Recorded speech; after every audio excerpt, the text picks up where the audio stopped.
All right, boys. Let's get this show on the road. We got a big one. We got a big one tonight. The Utah Mammoth facing off against the Anaheim Mighty Ducks. No, wait, that was yesterday. I'm living in the past, a past I don't want to live in. Guys, I can't blame you for erasing that one from your memory. We've just gone back 24 hours. Like, we haven't even played Anaheim yet. That's who we're prepping for. It's the time warp again. Let's go back. Let's redo it again. Just the last 5 seconds, if nobody minds. But I bet they could replay that last 5 seconds and nothing would change. But a devastating loss to the Anaheim Ducks. And now we have a chance to bounce back against the San Jose Sharks, a team that we have crushed this year already, 6-3, a team that is much better than they were back then, but a team that we desperately need to beat. Guys, it's kind of funny. Ryan, you're off of Twitter and you're off of all socials, really. And so you don't get to see it, but there right now is a giant, I don't know if war is not the right word for it, but there is a skirmish.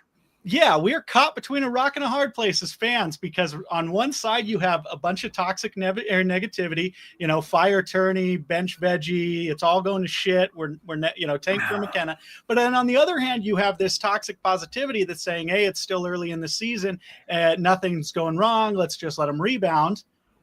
And I bet the casual fan who's off of socials is right in the middle. They don't really care. They're just having fun. Guys, where are you on the spectrum of the negative to the positive about the Utah Mammoth right now? I'm in both. I'm on both camps. I feel like we should both A, fire tyranny, and B, everybody relax. It is not that bad. We can do both. Why can't we do both? Why not both? Dustin, why not both? Same exact, like Ryan reached into my mouth and took all of my words and stole them from me. Like, I have a lot of faith in this team to be able to turn it around. The schedule probably gets easier in the back half. I know we're not even towards the middle yet, but I also do believe that a change needs to be made behind the bench. It's just we've gone through. We've seen enough now. Like I thought that 7-game win streak kind of bought him some time, and it's stolen. This losing streak has stolen all of the time that winning streak bought him. Like, it's time to make a change. And I know it's time to make a change because, like, last year, if I would talk about fire tyranny, nobody responded, right? It was either, hey, no, it's too early for that. Who are we going to go get? Blah, blah, blah. Now, a whole bunch of people are saying the exact same thing. Like, I tweeted in response to the game day tweet that the Mammoth sent out on Twitter, and I just said, like, fire tyranny, and that got like 17 likes. Like, people want it to happen, and I just believe that it's time.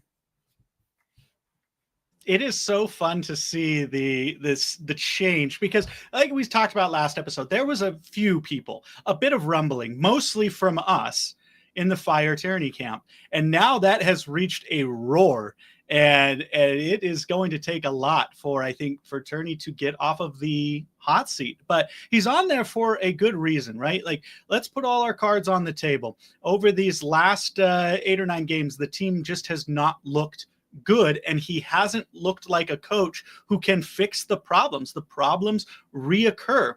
Over these last 9 games, we are the second worst team in the league. And that's a big question. It's like, how much do you panic, right? Like, we're not the worst team in the league. In fact, we're tied for 3rd in the Central still, right? But in the last 8 and 9 games, we are the second worst team in the league. And that counts for something, right? And that 7-game win streak felt like it wasn't a harbinger for the future. Instead, it was almost like a stay of execution. Like, which team are we? Are we the 7-game win streak Utah Mammoth, or are we the 2-5-2 Mammoth? And at this point, I don't know which one Tierney has and which one he can develop. Like, you could argue that everybody's in just this slump, right? And that it's just play your way out of it. But they've got 21 games in 37 days, not a lot of time to get rested and fix these things.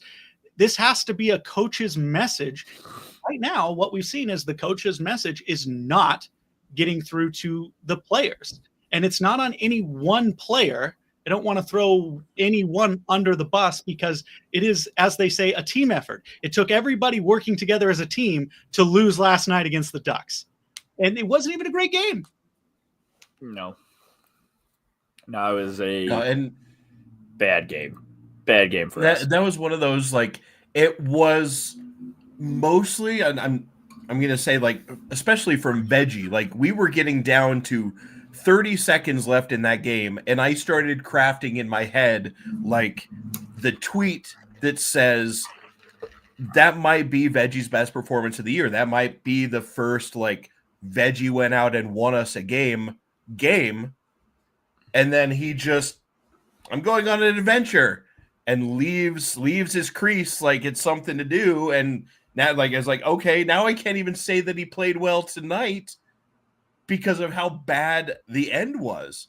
Like, and you mentioned just a little second ago, like, that maybe it's just that some players are in a slump, but it's right now, with the exception of maybe JJ Peterka and Dylan Gunther, everybody's in a slump.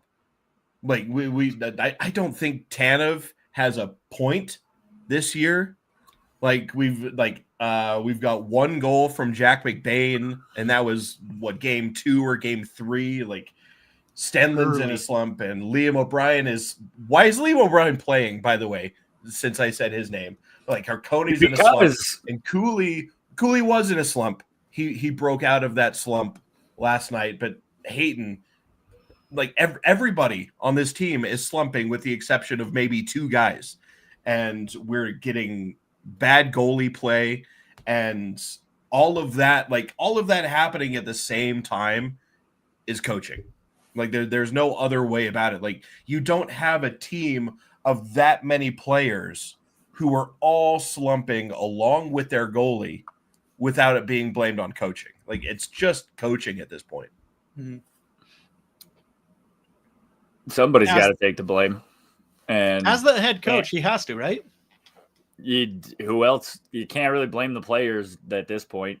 I mean, you can, but, like, everybody knows the coach is the first guy to get fired, and something needs to change. Sounds like a perfect opportunity. And who is the assistant coach? Who do we have? John Madden? Duhamel and John Madden. John Madden's the mastermind behind the PK. Just promote John Madden to head coach. He played, like, 1,000 NHL games plus something like that. He played for New Jersey for most of his career. Yeah, he played a ridiculous amount of games. Let him do it. Fuck it. I wouldn't mind it. I wouldn't mind a stopgap. Hire Pete DeBoer. Then we can go to 3 straight Western Conference Finals. And we will he all went be to happy. 8. In the last 15 years, he's been a representative in, like, all of the conference finals and multiple finals. Will we win? It doesn't matter, because right now it looks like we're not getting in anyway. You bring him in, and then you steal Tampa Bay. Cooper. Flatbrim's best friend, Cooper. Yeah. And that's how you handle it. You fire Tyranny, you bring in the stopgap, and then you bring in Flatbrim's best friend. There we go. Promised land. You're saying it like it's a derogatory term, and I'm sitting over here with a flat brim. Just his nickname. That's just his nickname. It's just a nickname because he loves his he loves his flat brim. I go old school. It is only curved from the box. You curve the brim. You curve the brim. So and the thing that gets me about Tyranny is we have talked about how he'll make changes by just throwing stuff against the wall and seeing if it sticks. And I wanted to give the man credit because the one change that he made that actually made sense was during, the Buffalo game, where he moved, where he shifted the lines around and got Peterka on the line with Krause and McBain. Mm-hmm. And that seemed to be paying off. And then you go last night, and neither Jack McBain or JJ Peterka even have a shot on goal last night. Like there was 3 shots from that line, and they all came from Krause, and they produced nothing. And it's like so even what we think makes sense stops working. And I don't know if that's just coaching or if that's just like a normal lull. Like, yeah, sometimes lines are going to go without producing. That's just the flow of the game in a sport where the scores are typically low scoring. Like you're going to have games where guys just aren't scoring goals. But it just seems, and like last night, what is the reason of taking Kyler Yamamoto out of the lineup for Liam O'Brien for one game and then putting Yamamoto back in the lineup tonight? Like, what was it about that Anaheim game that made you think Liam O'Brien is going to contribute anything to being competitive against this Anaheim team? Hey, Like, he almost broke that guy's there's no hand with his logic to face. that. He did. I mean, if your goal is like go out there with your steel ass chin and take a 5-knuckle shuffle right across the chin and break his hand so he can't shoot anymore, then okay, there's some logic in that. But like Kyler Yamamoto has been one of our more consistent players lately, and then he just yanks him right out of the lineup. Like the Buffalo game changed completely on Yamamoto's goal. Like that there was a 180-degree shift in how the team was playing on the back of a Kyler Yamamoto goal. And then just whoop out of the lineup for Spicy Tuna for absolutely no reason. And we're right back to throwing stuff against the wall to see if it sticks. There's no logic. Speaking of changes, these ones aren't major changes, but going into the game tonight against San Jose.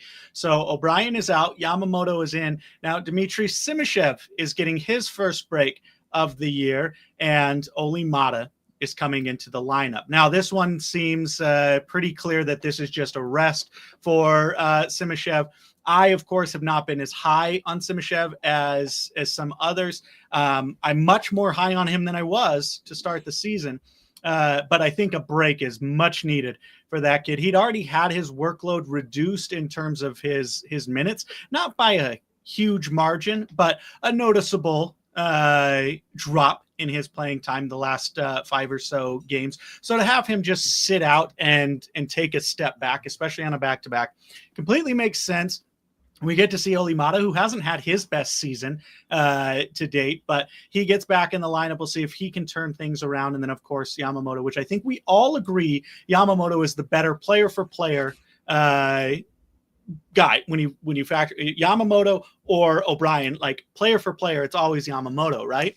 Now, O'Brien can be in the game, but here's where I don't understand.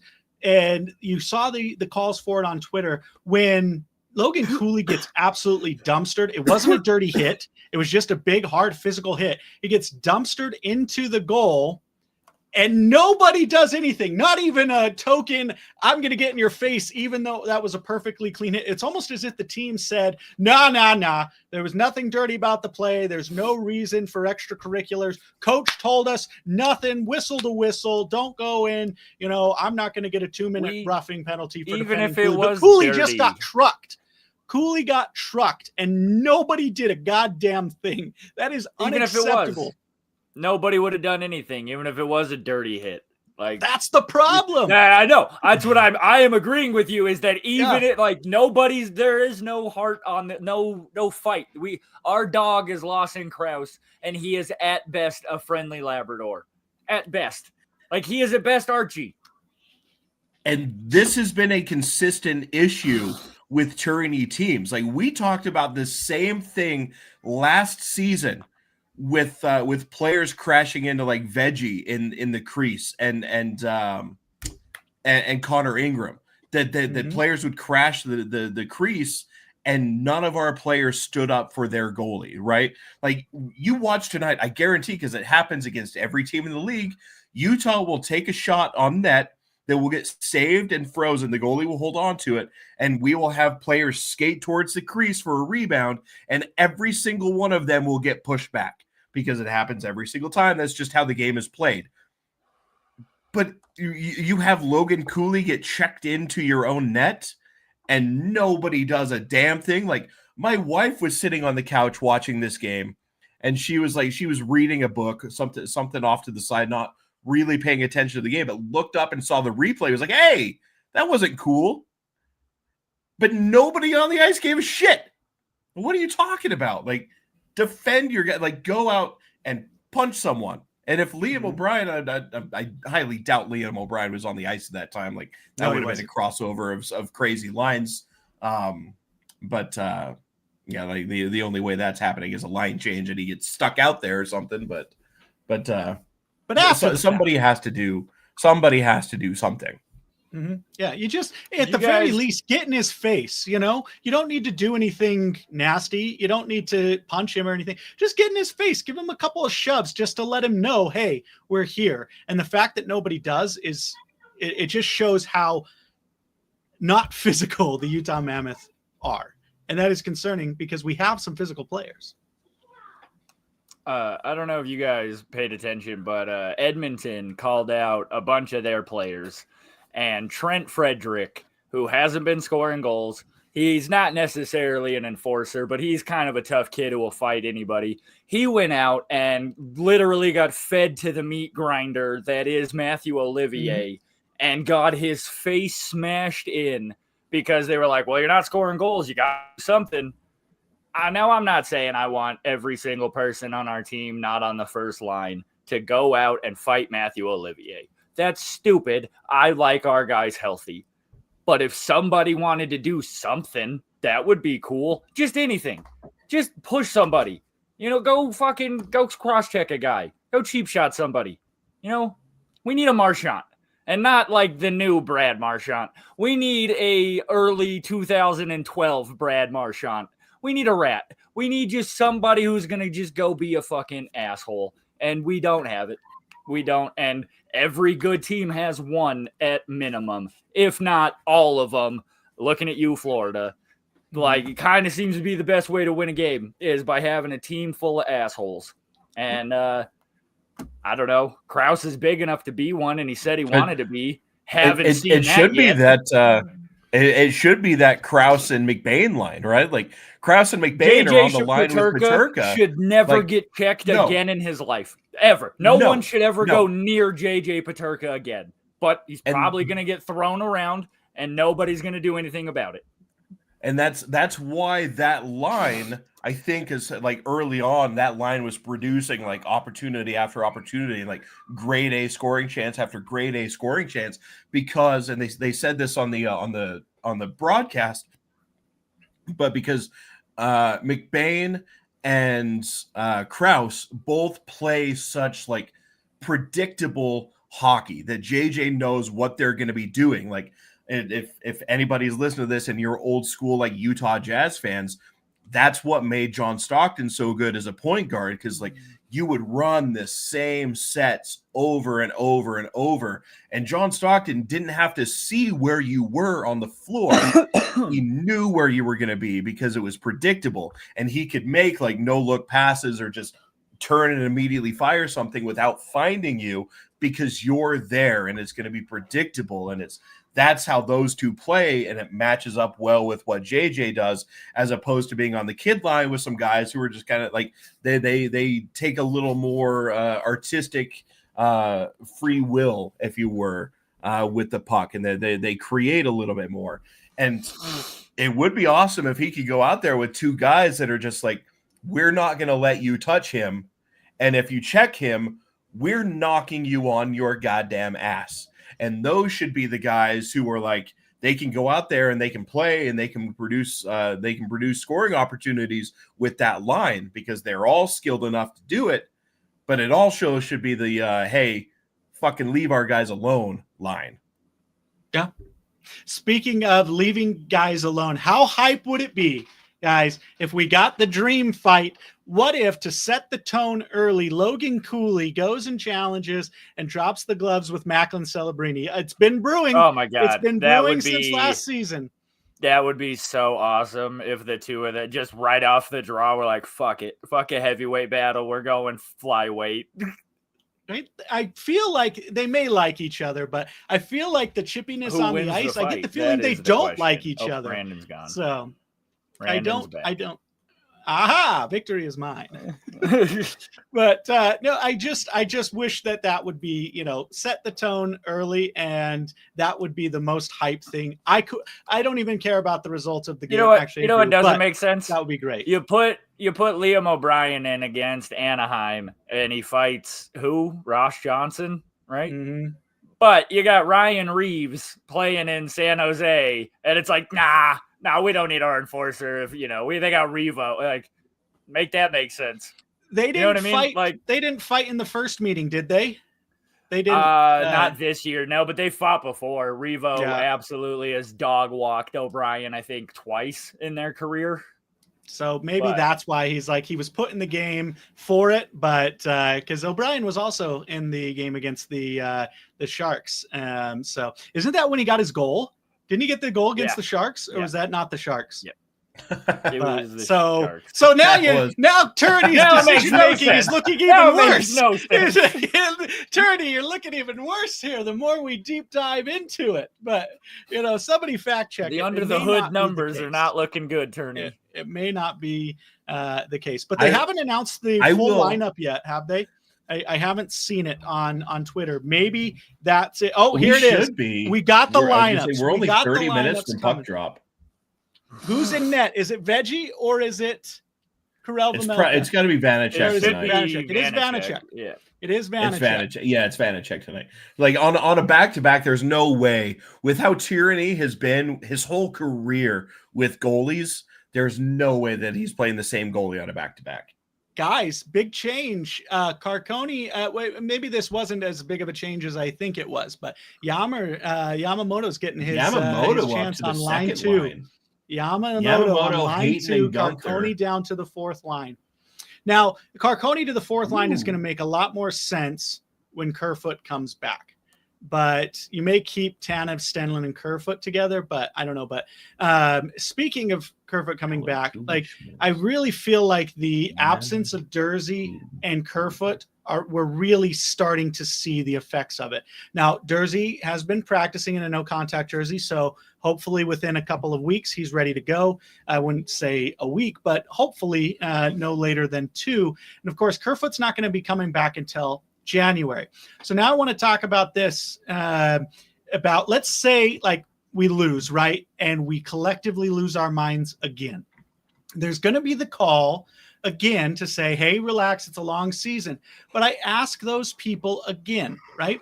If you're one of those fans out there and you're listening and you're saying, don't panic, even if we lose tonight, don't panic, all is not lost, we're still within reach, we're just a couple points out of the wild card, like just don't even worry about it. How many games in until we can start to worry about it?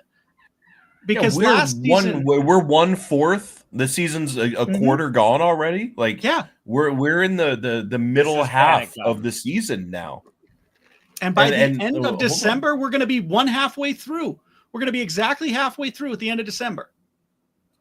Is it okay to panic then if we're still in the same spot? Or is it, as long as that wild card is in reach, you can't panic at all, which means it's not until game 72 that you can start to panic, which I don't believe that. Like, let us panic and celebrate We're in the disco. all we went.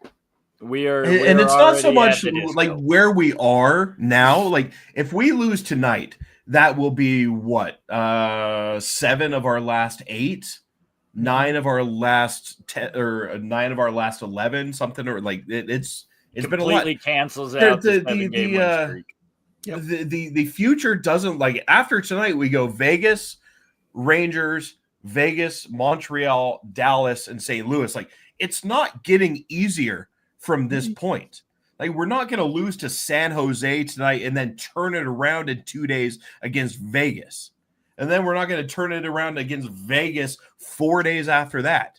Like, it's not getting any easier. I mentioned this, like, with the games that we had before that crazy road, like where we played 8 out of 9 on the road. Like, you have to start winning because that's not where you turn it around. You have to start winning now because you're not turning it around against Vegas, Montreal, and Dallas, right? Mm-hmm. Granted, a lot of those are home games. We play 4 at home, so maybe the cure for what ails you is playing 4 straight at home. But you have to start winning. Like you either have to be winning now, or there has to be some like some light at the end of the tunnel, right? There has to be, okay, yeah, we lost tonight, but the schedule lightens up, or yeah, we lost tonight, or we've got 6 of our next 7 are extremely winnable games, right? And you can't fall so far back in the standings that if you do make a change behind the bench, it's too little too late and you can't make up that ground, right? Like it might not be time now to like panic, like, oh crap, we have to win now or else we're not going to make the playoffs. But it is time to make a change before you get to that point, right? Mm-hmm. Like if I jump out of a plane and you tell me like, nope, it's not time to pull your chute yet. Yeah, sure, I can wait a little bit longer, but I have to pull it before it gets too late. You know what I mean? Does that make sense? Yep.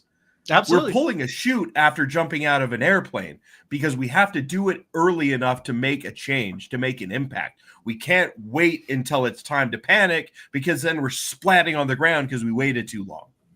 Yeah. No, it's true. And I think of it this way, especially for people who defend Turney, because like I said, I mean, it hasn't all been bad for Turney, right? Like obviously the stats show that he has improved season over season over season, right? Now my argument would be that's not necessarily because he's coaching a bad team to be better. He's just his best players, which he inherited, are now blossoming into great players, and his young players are actually quite good, great, even borderline elite players.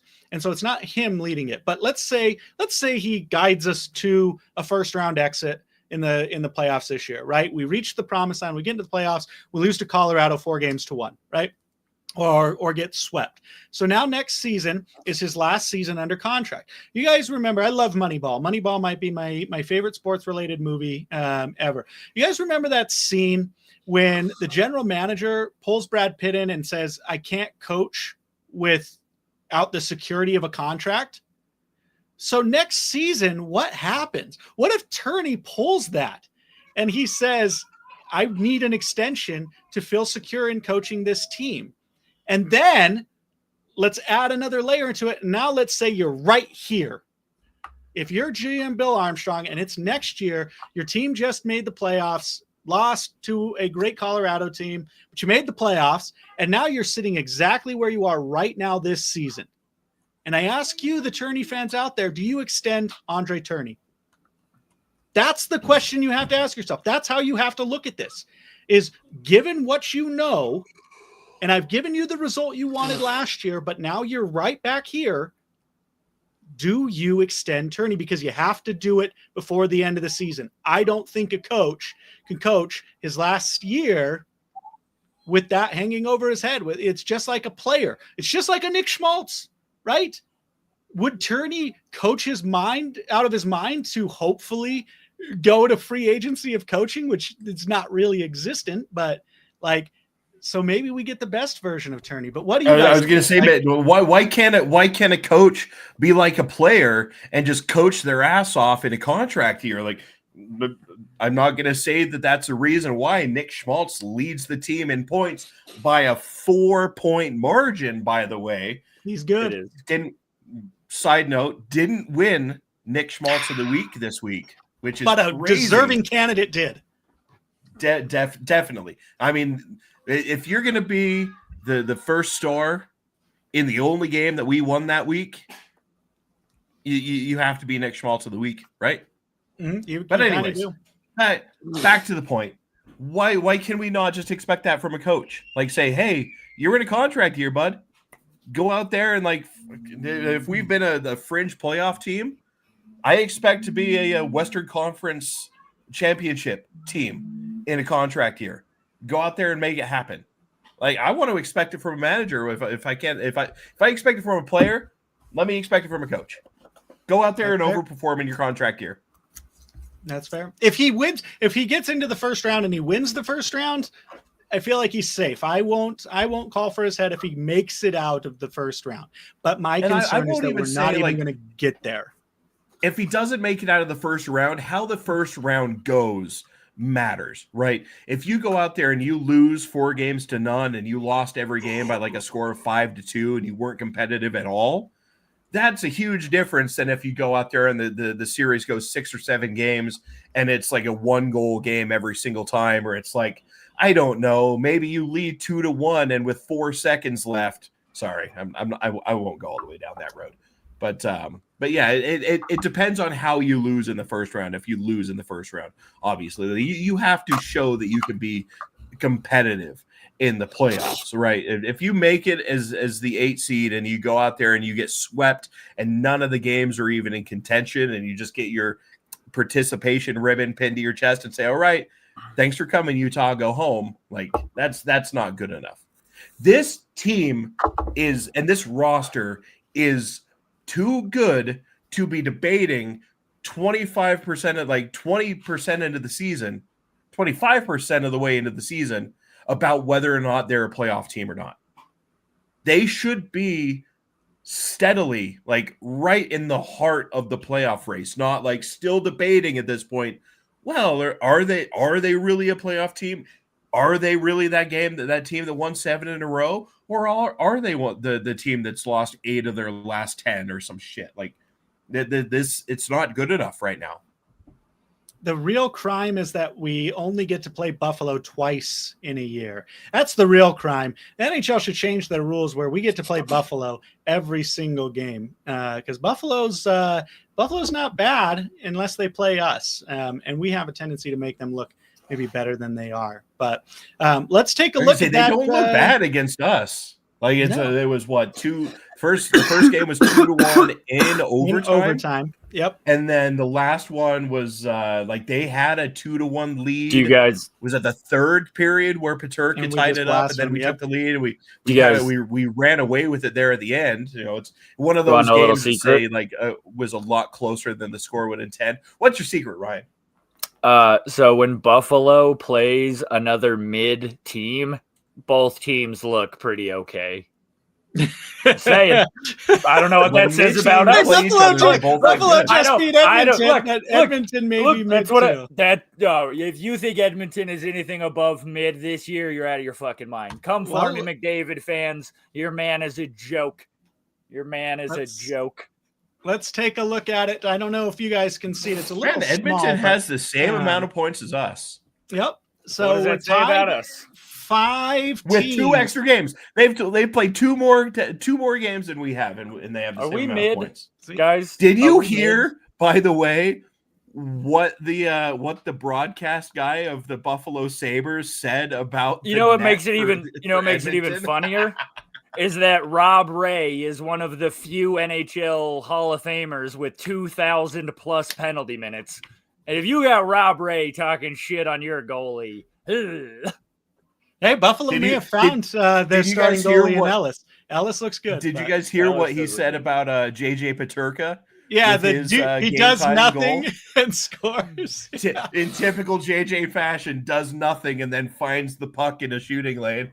What did I tell everybody? JJ Peterka is in the right place at the right time for his goal. And that's not an insult. See, like I think a lot of people heard that and they're like, "Oh, that's just sour grapes." Like, it's not an insult to say that you're in the right place at the right time and you know how to get the puck in a shooting lane. Like, for you to just be able to just kind of not be doing anything and then boom, you're in a scoring position with the puck. That's good hockey. Like, I didn't take that as an insult. That's one thing I will give our broadcast crew credit for. I think they're pretty fair and objective. Like, Ryan and I were watching the Florida Panthers Tampa Bay Lightning game. Those announcers are so homers. Like, they're the biggest homers I've ever seen in my life. It's on both sides. It is appalling. Did you listen to both, or did you just listen to the Florida? So I listened to Florida and then a little bit of Tampa Bay. It's both of them. They're both. It's so bad. And so is Buffalo's, but McConnell Olchek and Dom Moore do a great job of hyping our own players. They very much, I don't want to say gloss over mistakes, but let's think back to last season. Let's be a little more realistic. There are times when I am at least sitting at home and I'm like, oh, shut the fuck up. That was a terrible play. Stop trying to make it sound like it was okay. No, look, our guys are homers too, but they're not as homery as like the homerest of homers. True. But what I wanted to say was, so last year, one of the big frustrations for the anti-Nick Schmaltz crowd was of how talked about he was on the broadcast, right? That the broadcasters would constantly talk him up, where they viewed him as a negative on the team and constantly made mistakes. The broadcast crew would always point out the positives. And that's what I do like about our crew. Maybe sometimes a little too positive. Our guy, Adrian Denny, he did this in Utah, though. He's the ultimate hype man. I don't think there is a negative thought in Adrian Denny's mind. He is just that optimistic about the future of hockey in the state of Utah.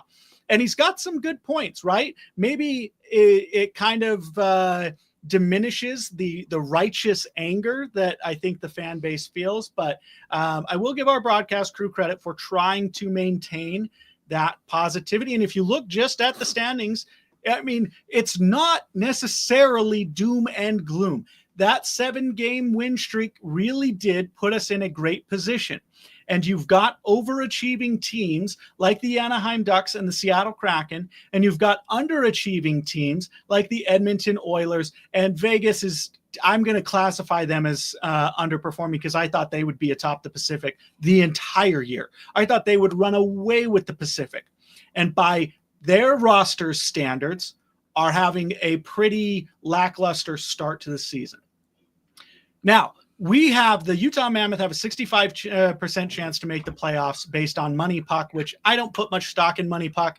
I think expected goals is an overrated statistic, but it's the future of the NHL. And moreover, the future of betting on the NHL is expected goals. Well, they don't think that teams like Chicago and Seattle have any business being in the playoff picture. Certainly not Chicago. I think Chicago has like a 40% chance to make it in their projections. Utah has a 65% chance. And they're banking on these bad teams staying bad, right? So they're banking on the Vancouver Canucks, the San Jose Sharks, the St. Louis Blues, the Nashville Predators of all being terrible. And they might be. The Nashville Predators certainly look to be a terrible team. But I don't know. San Jose has flashes of brilliance, but they're kind of like Utah, where do they have much to show for it? Well, they don't have a defensive core, and Utah does.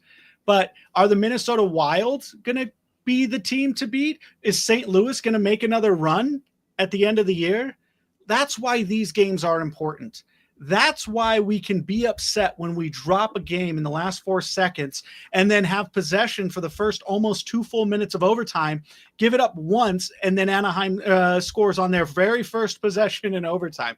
Like, that's why we can get upset, because we're not just, it's not that there's only 8 teams in the West and we're the 8th team by default, and that's just that, right? There are teams that are going to be better and worse. And when we give up those points are going to come back to haunt us.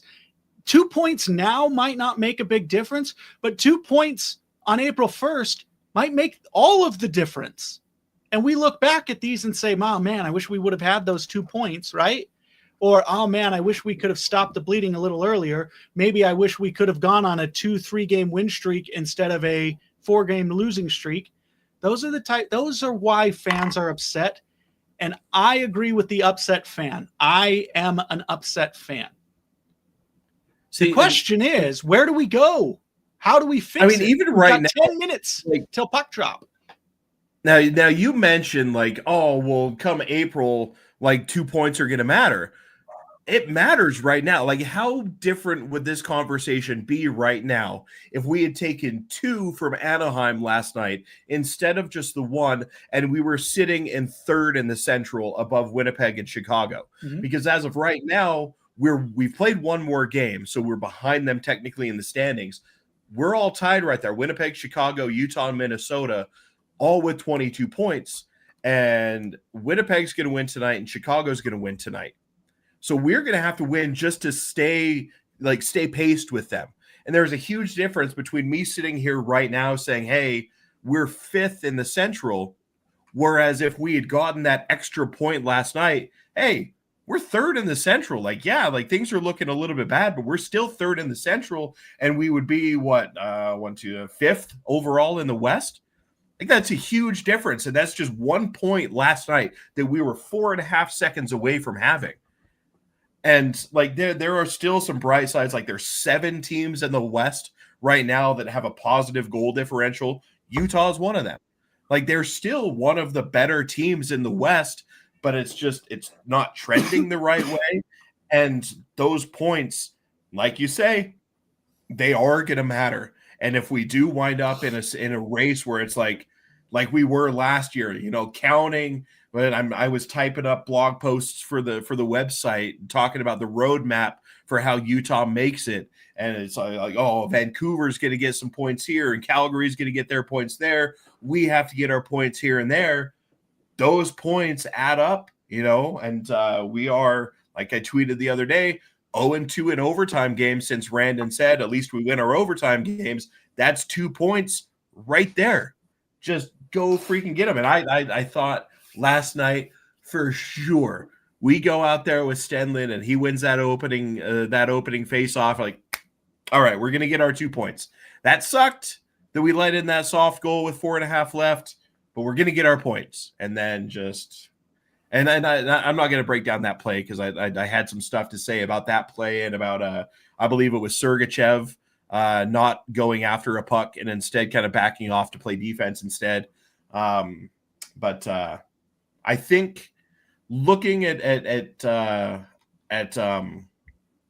San Jose, they've scored, I believe, 1 goal in their last 2 games. They lost to the Flames 2-0 and then the Kraken 4-1. So this should be hopefully a game where Vanacek might be able to find his stride. I don't expect another performance from Vanacek where he's letting in 3 goals on their first 13 shots or 2 goals on their first 12 shots as all year. But this should be a game where Utah can get back on the right side of things and kind of right this ship. And they need to with what's coming up next with 4 games at home, but they are tough. They got to win tonight. They have to win tonight, or else it's fire tyranny time. Yeah. And it's, like I said, it's going to be tough on that 4-game road stand or home stand, even with the Delta Center rocking. But I mean, I've still got a few flashbacks from last year where early in the year, we just weren't a great home team. And that's the thing where, when you compare this team to last year and looking at the results only, it feels like we're right where we were last year. And we all know how last year ended up. For better or worse, it's all going to come down to how Veggie and Vanacek play. They've got to be better. It's pure and simple. Veggie's got to play like he did last night every night, because not every night is our offense going to suck as horribly. But if Veggie gives us that effort every night, we're going to win a hell of a lot of games, right? We can't lose in the last 4 seconds every time.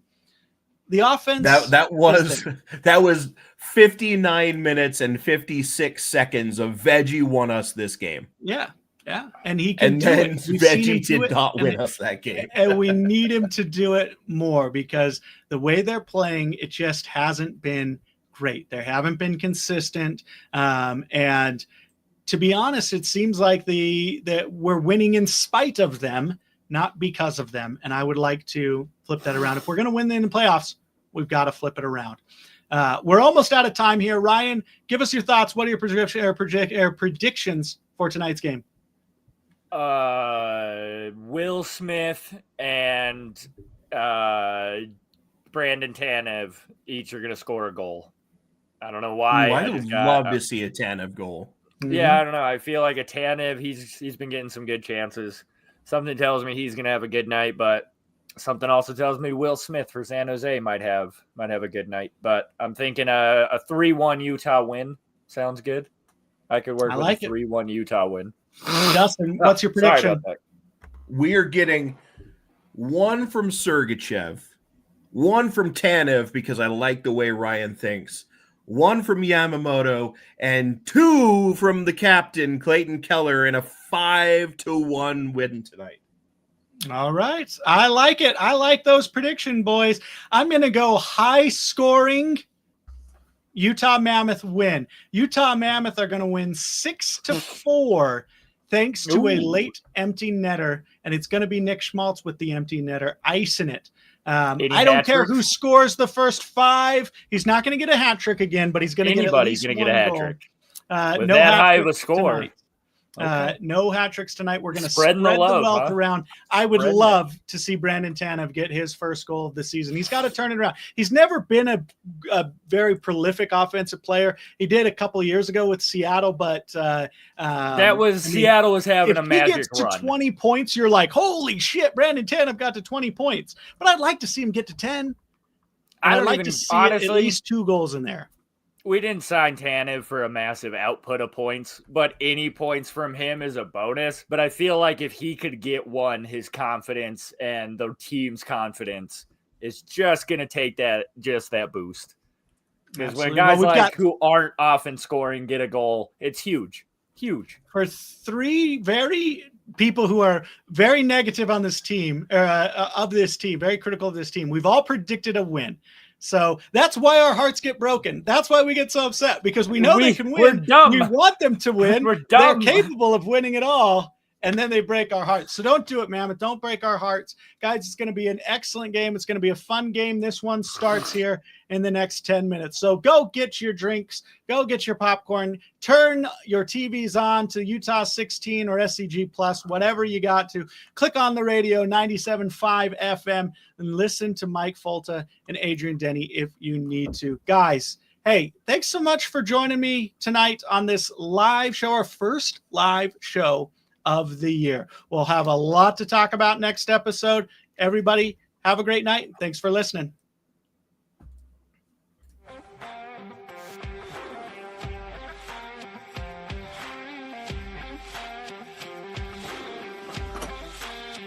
Oh no!